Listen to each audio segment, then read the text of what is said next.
Hello, welcome back. Now that we have our starter done, wow, it still smells awesome. This stuff is great. I'm gonna mix it in the bowl and do 100 grams of your starter.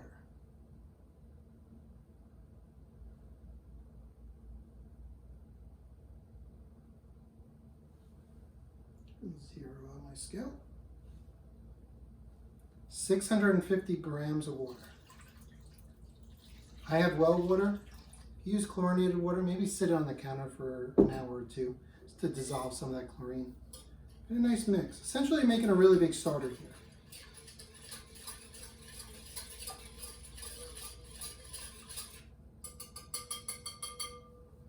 Then we're going to mix in 760 grams of a good bread flour. This is where most of your flavor in your bread's going to be. Make it good. Okay, you're looking between 12 and 13% protein, you'll see on the bag. Okay.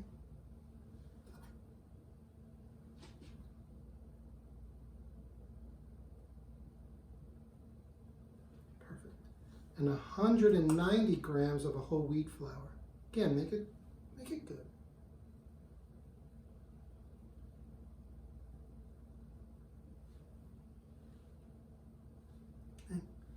And mix it.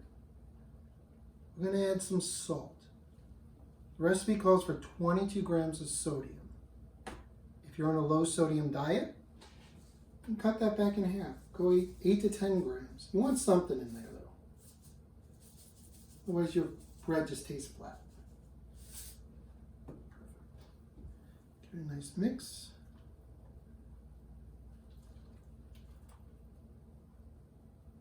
It's going to be messy. It's going to be a little shaggy, as they say. Okay? Perfect. Now, we're just going to lightly cover this. Let it sit for 2 hours. Somewhere, again, warm. Between that 80 and 90 on top of the fridge again. That'll work out great. Okay? Then it's going to look a little loose. We're going to start building some structure. Let's start building that gluten network.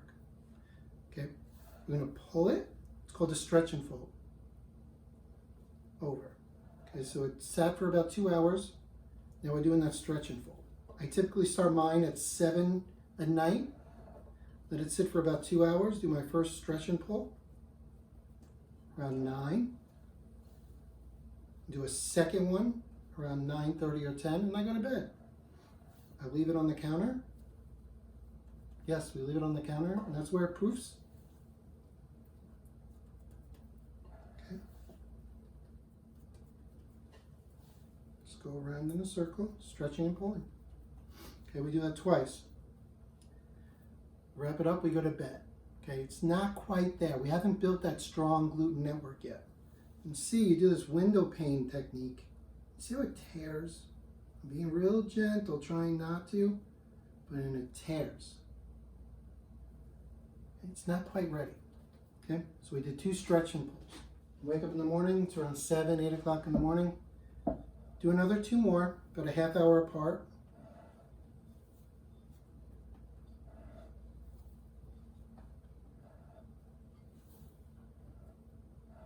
Not hard, we didn't need it, we didn't pull out the mixer.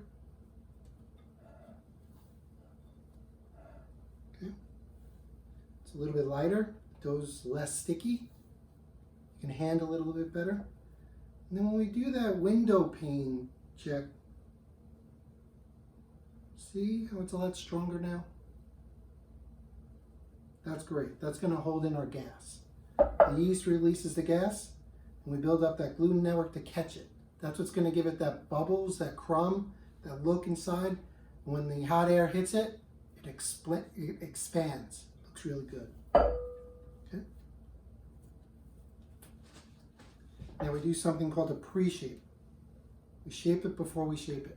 I don't know. Somebody named it that. Okay. I cut it in half. A lot easier to handle. Grab a proofing basket, another bowl, doesn't matter, you don't have to get fancy. Okay.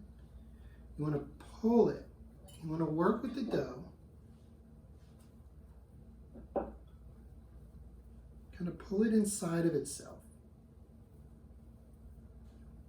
still building that network, making it nice and strong to capture all that gas. I'm sliding the scraper underneath the ball, pulling it towards me. Notice there's no flour on the cutting board. I want to use that little bit of sticking that's in it, pulling it towards me. We're using a 70% hydration dough. Some bakers use 80, 90%. That's really sticky. This I find is a great dough to work with. See how it's releasing from the board, releasing from the scraper, building up that network. Okay, and it's doing a good job. It's holding its shape for the most part. It's doing a great job. We let it rest for another 30 minutes to an hour, room temperature. Then we do something called a final. We're doing a final shape right here. So we do it again, exactly what we did in that pre-shape, but we're doing it the final time. This is our last time to make sure it's nice and tight. If you don't make it nice and tight, what's going to happen in the oven? It's going to go flat on us because we didn't build up that network. We want to pull it so it's nice, so it stands up, stands nice and proud on its own.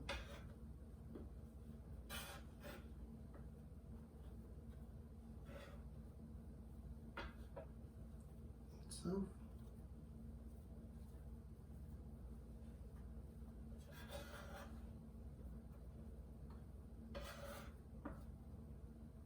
Nice. Looks great. Grab some rice flour.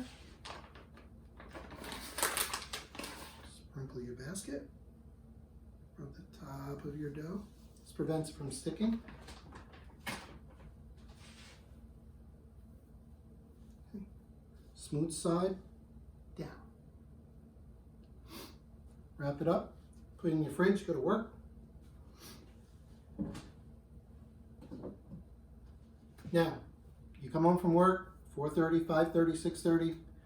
Crank your oven on 450 degrees. Put a Dutch oven in there. Get it nice, ripping hot. What's going to happen is the heat, it's going to hit those air bubbles, all that yeast, all that gas, that heat's going to hit it and it's going to expand. It's going to get some, they call it oven spring. It's going to bounce up.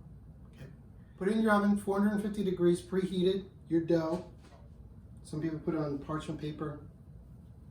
Drop it in. Put the lid on. 20 minutes in the oven. It's going to come out like this. Okay? See the oven spring? See how it lifted up?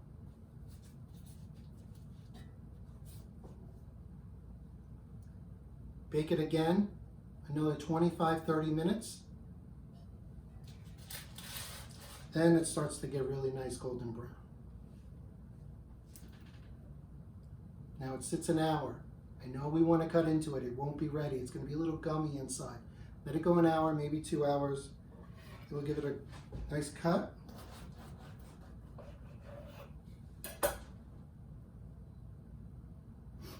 And there you go.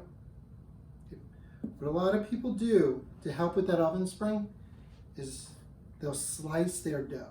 Before it goes in the oven, you'll see all my bread has a little slice. What helps with that, I'll grab this dough to show you.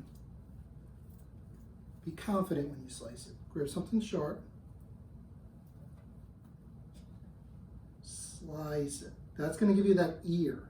That's what it's called, that ear. You'll see it on this one.